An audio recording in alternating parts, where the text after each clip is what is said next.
An admitted child sex abuse offender won't see any time behind bars. Today is Wednesday, July 22nd, and this is 570 News on the Go, brought to you in part by NorthCentralPA.com. Today will be sunny with a high in the upper 70s. Penn Live reports a Clinton County man will spend the next 10 to 20 years in prison for his role in a fatal accident.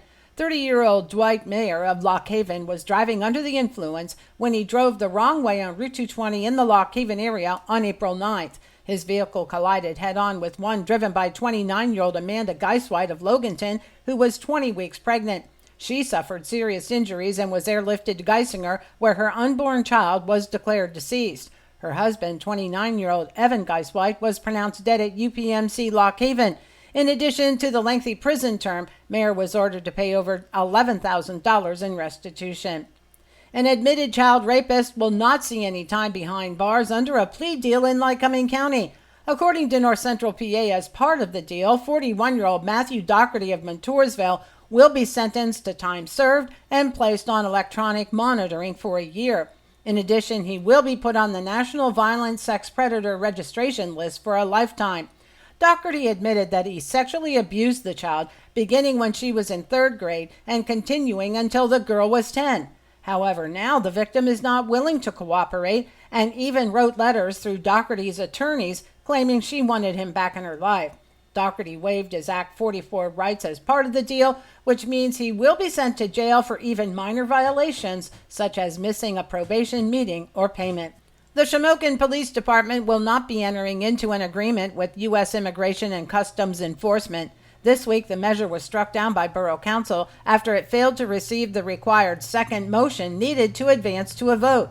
Meanwhile, the Borough of Northumberland is considering signing on with ICE and will vote on the matter August 4th.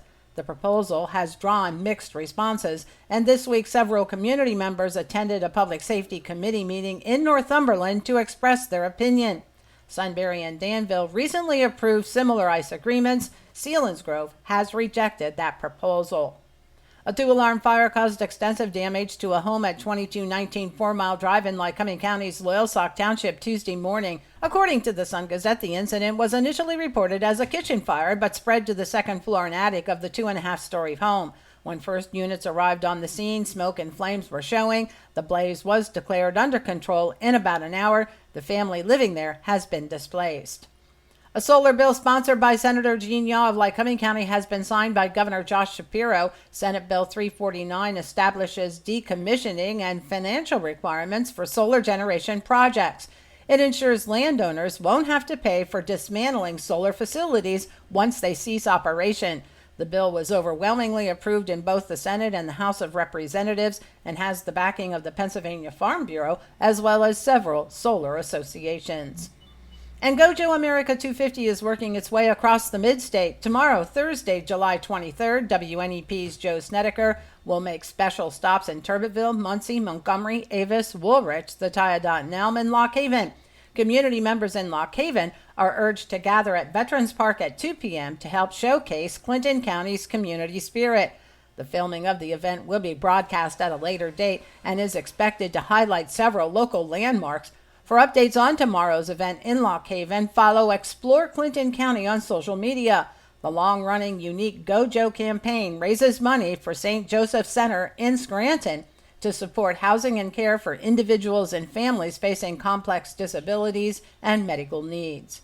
For the latest in news and events, head on over to NorthCentralPA.com. I'm Liz Brady, and you're up to date with 570 News on the Go.